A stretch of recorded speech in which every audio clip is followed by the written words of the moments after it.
There are times in our lives where things seem the bleakest and our world seems to be turning upside down. Things are not going our way. We don't know where the next paycheck may be coming from, or may not even know where the next meal may be coming from. Our loved ones may be getting sick and we don't know whether or not they'll actually make it through. And when during these times we turn our eyes upon God and ask the all too familiar question, where is God in the midst of a crisis? Does he care? And if so, why ain't he doing anything? What do you do in a time of crisis when it looks like things are progressively getting worse, but it feels like Jesus is asleep at the wheel? What do you do when you've prayed, but yet it seems like Jesus is too busy helping and healing others in order to hear you?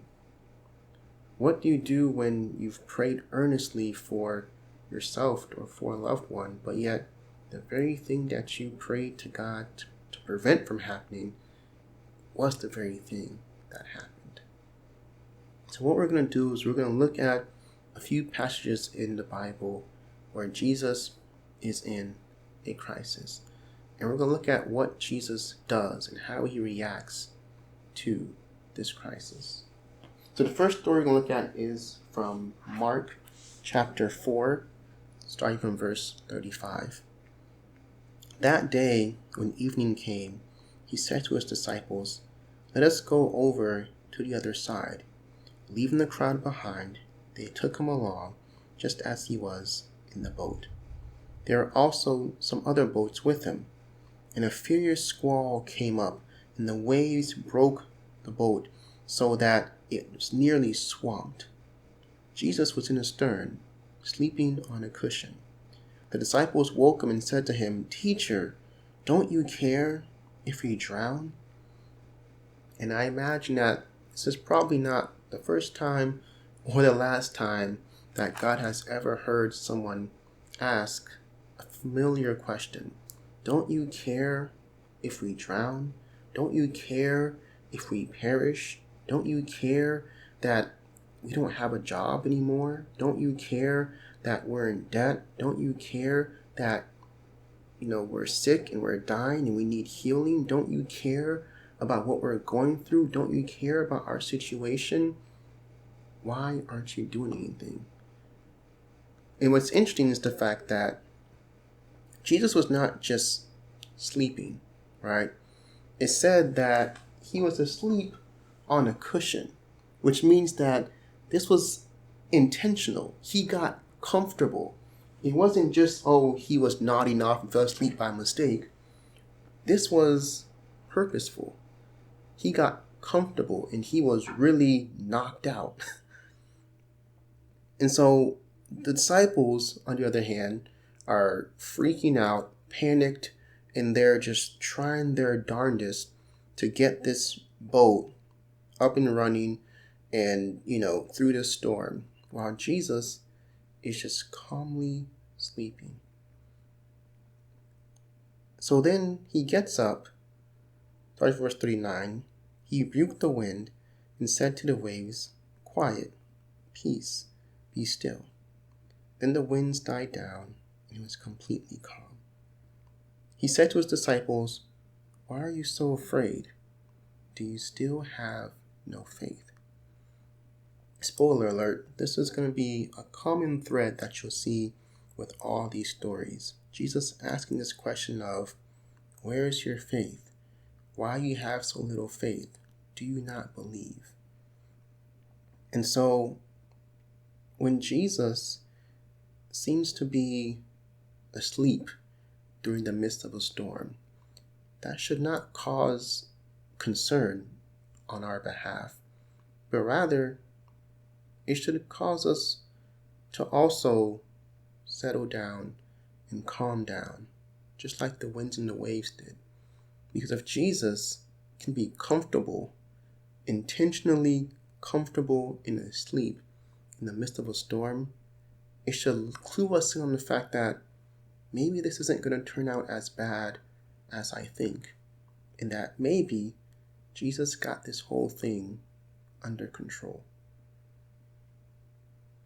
So moving on to story number 2, this is actually in the next chapter, Mark chapter 5, and we're going to start from verse 21.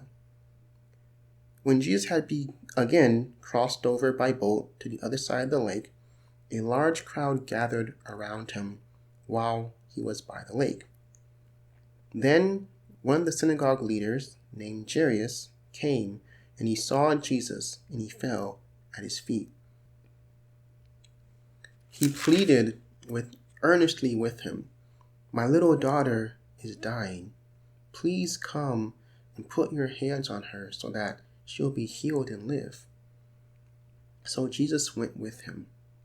A large crowd followed and pressed around him, and a woman was there who had been subject to bleeding for 12 years. She had suffered a great deal under the care of many doctors and had spent all she had, yet instead of getting better, she grew worse.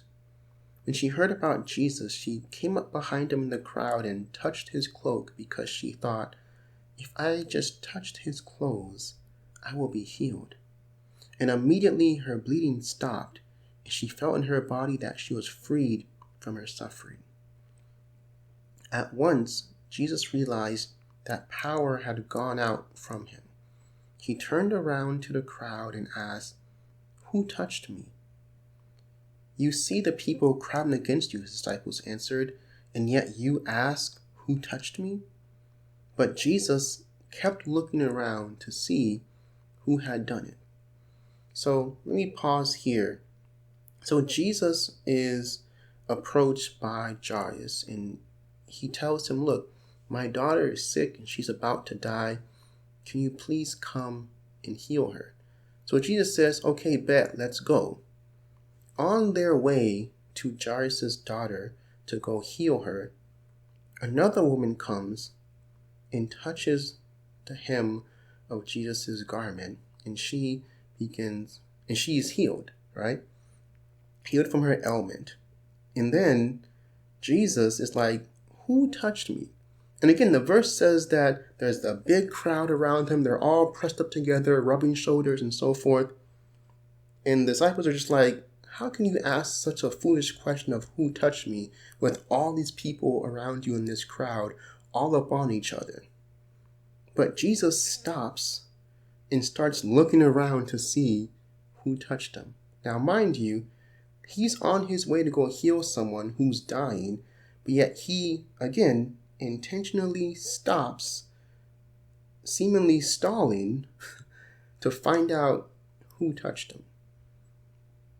So eventually, right in verse 33, the woman, knowing what had happened to her, came and fell at his feet, trembling with fear, and told him the whole truth. He said to her, "Daughter, your faith has healed you."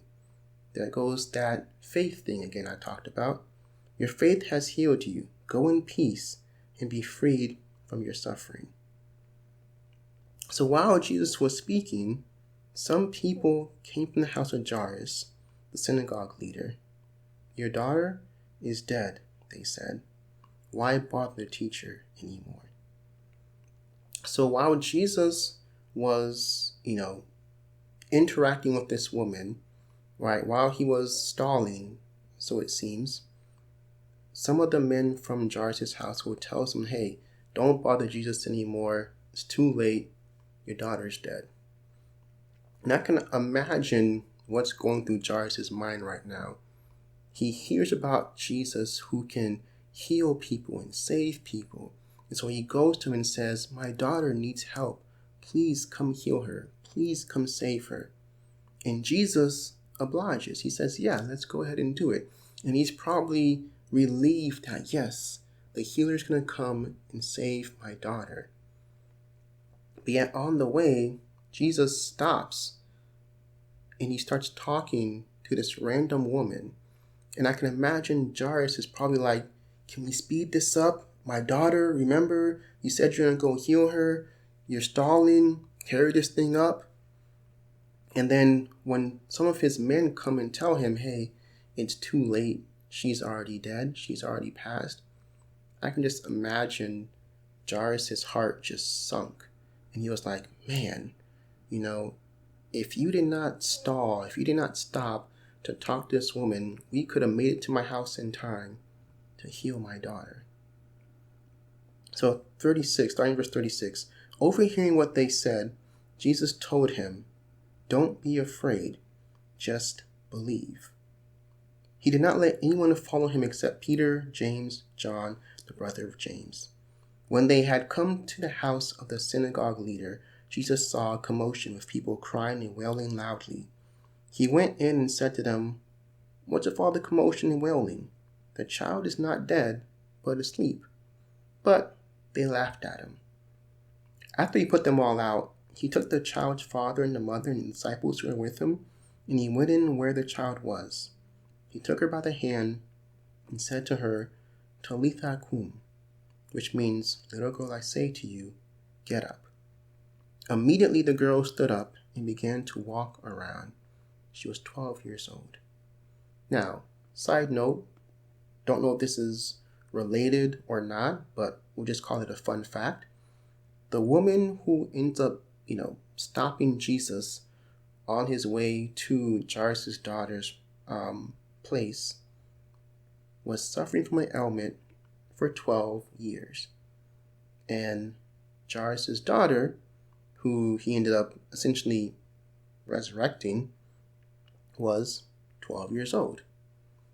Just a random thought, random fact. Thought that was pretty interesting. Anyway, so one thing I think I want to point out from the story is the fact that there are times where, and I've heard this, people say this before, is that, man, I feel like I pray to God and I see all these other people with their testimonies about how Jesus came and answered their prayer and how he did all these great things for them, but yet it feels as if like whenever I pray, God never answers my prayers. God never does anything for me. And I can imagine that Jairus was probably in that same mindset. I came to you so that you can heal my daughter, but instead of healing my daughter, you heal this random woman, and in the meantime, my daughter dies. But you realize, again, another spoiler alert, another thread that you see across all these stories is that Jesus never seems to be in a rush. He never seems to have any sense of urgency to him at all. He takes his time. And the reason why he can do that is because he knows that he has the power not only to heal, but to also resurrect. And so even if it feels as if God is delaying, that God is hearing everyone else, but he's not hearing me, God still hears you. And it may feel as if he's delaying, it may feel as if he's stalling, but he's still right there with you, and he will do what he said he would do, just like he did with Jairus and his daughter. So moving on to the last story. This is from John chapter 11, a very common story that we've probably all heard before, the story of the resurrection of Lazarus. But I want to kind of look at it from a different angle. Okay, so I'm going to read just a few passages here and there from this story. Then I want to kind of ask a question. So now a man named Lazarus was sick, and he was from Bethany, the village of Mary and her sister Martha. This Mary, whose brother Lazarus now lay sick, was the same one who poured perfume on the Lord and wiped his feet with her hair. So the sister sent word to Jesus, Lord, the one you love is sick. When he had heard this, Jesus said, this sickness will not end in death. No, it is for the glory of God, so the Son of Man may be glorified through it. Now, Jesus loved Martha and her sister and Lazarus. So when he heard that Lazarus was sick, he stayed where he was 2 more days, and then he said to his disciples, let's go back to Judea. So I want to kind of stop here and analyze some things. So word is sent to Jesus that Lazarus is sick and he's about to die, and for him to come and heal him. So the verse says a couple things. He says, one, this sickness will not end in death. Two, it says that this is for the glory of God, that God's Son may be glorified through it. And three, it says that Jesus loved Mary and her sister and Lazarus. So you would think with those three things, one, that Jesus loved Mary, Martha, and Lazarus. Two, that he said that the sickness will not end in death. And three, he said that this is for the glory of God. You will think that the immediate reaction would be, let's go right away and heal Lazarus. But the next verse actually tells us something different. It tells us that he stayed where he was 2 more days. Why would Jesus wait 2 more days when he heard that Lazarus was sick, that he was going to die?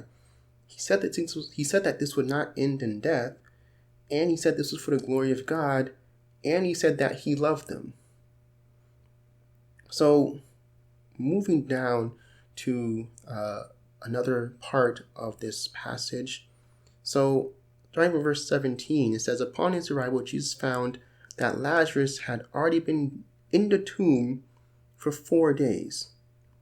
So, not only did Jesus wait 2 days before he actually went, but by the time he actually got to Lazarus' place, Lazarus not only was dead, but he was dead for 4 days. Continuing. Now Bethany was less than 2 miles from Jerusalem, and many Jews had come to Mary and Martha to comfort them for the loss of their brother. When Martha heard that Jesus was coming, she went out to meet him, but Mary stayed at home. Lord, Martha said to Jesus, if you had been here, my brother would not have died. So this is probably, again, another sentiment that is probably not the first time or the last time that God has ever heard this. If only you were here. If only you answered my prayer. If only you actually came on time. If only you were here, this whole situation would not have happened. If only you acted, this whole thing could have been avoided. If only you were here. But then the next sentence kind of gives us a glimpse into a little bit of Martha's faith. But I know that even now God will give you whatever you ask. So it seems as if Martha still has a glimmer of faith in the ability that Jesus has to do whatever it is that, God can do through him if all he does is ask. So Jesus says to her, your brother will rise again. But then Martha answers saying, I know he will rise again in the resurrection at the last day. And this is kind of where I wanted to ask the question of, if God didn't answer your question, God didn't answer your prayer, okay, let's say you did pray for a loved one and the loved one ended up dying, would you be content with that loved one not resurrecting in this life, but in the life to come?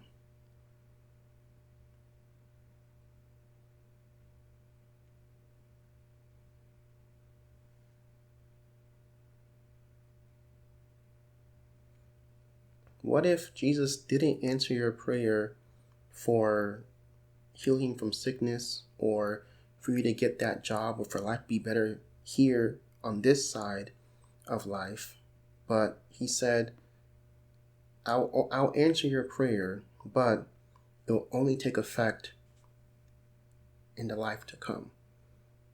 Would your faith still be shaken? Or would you just say, okay, Lord, if it is your will, I'll abide with it?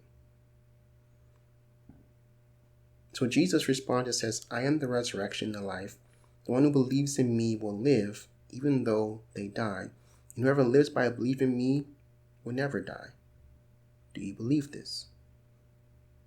So Martha then says, yes, Lord, I believe that you are the Messiah, the Son of God, who is come into the world. So now, her faith moved from just, okay, you'll resurrect him at the last day, to now believing that, yes, you can do it even now. So now let's skip a little forward in the story to verse 38. So Jesus, once more deeply moved, came to the tomb. It was a cave with a stone laid across the entrance. Take away the stone, he said. But Lord, said Martha, the sister of the dead man, by this time there is a bad odor, for he has been dead for 4 days. Then Jesus said, did I not tell you that if you believe, you will see the glory of God? So they took away the stone. Then Jesus looked up and said, Father, I thank you that you've heard me. I knew that you always hear me, but I said this for the benefit of the people standing here, that they may believe that you sent me. And when he had said this, Jesus called in a loud voice, Lazarus, come out. The dead man came out with his hands and feet wrapped up with linen and a cloth around his face. And Jesus said, take off the grave clothes and let him go. So sometimes God will allow situations to get worse before they get better. And why is that? Because we see that Jesus delayed, waited for Lazarus to die, delayed some more, 4 more days, then finally came to resurrect him. But why did he wait so long? Well, we get a glimpse of that answer in the prayer where he says, I know that you always hear me, but I said this for the benefit of the people standing here, that they may believe. So again, this goes right back to the common thread of faith and belief. This whole situation occurred simply because God wanted to fortify our faith and our belief in Him. So sometimes things may get worse before they get better, because God wants to either A, fortify your faith in what He can do, and that nothing is impossible for Him, or B, He wants to fortify the faith of the people around you so that they too may believe. One thing that all these stories have in common is that nothing was ever immediate. There always seemed to be a delay, and things seemed to get worse before they got better. But God's delay doesn't equal God's departure. God hasn't abandoned you. He hasn't forsaken you, and He's not leaving you hanging. And He hasn't departed from you. And He is not surprised by the crisis. And yes, He has no sense of urgency to resolve it either. But at the same time, He does care about what you're going through. So how do we reconcile all this? Well, quite honestly, we can't. And that's where faith comes in. Again, imagine what was going through Peter and the disciples' mind while they were going through the worst storm they ever experienced in their lives, but yet Jesus is just taking a nap, seemingly unfazed by it all. Or imagine what was going through Mary and Martha's mind while they waited day and night for Jesus to come and heal Lazarus, only for Jesus to not show up, for Lazarus to die, and still no sign of Jesus for 4 more days. Imagine what was going through Jairus' mind while he's nervously watching his clock, watching Jesus talk to this woman with no sense of urgency until he finally got word that it was too late. Your daughter is dead. Don't bother with Jesus anymore. But one thing that Jesus said in all these situations is, where's your faith? Faith is not needed when you already have the solution, or you already know how things are going to work out or how things are going to play out. But in those situations where we don't know is where we're called to exercise faith. Not in the situation or even in the solution, but faith in the one who knows the situation and will be the solution. So where is Christ during a crisis? He's right there in the midst with you. He hasn't forgotten you. He hasn't abandoned you. He hasn't forsaken you. And he is seeking to strengthen your faith. And the delay or the lack of sense of urgency on his part shouldn't concern us, but rather comfort us. Jesus' serenity in the storm and his calm during the crisis is the indication that he's got everything under control. And if he ain't worried and he ain't freaking out about it, why should we? Don't fear the crisis, but put your faith in Christ. And as always, think on these things.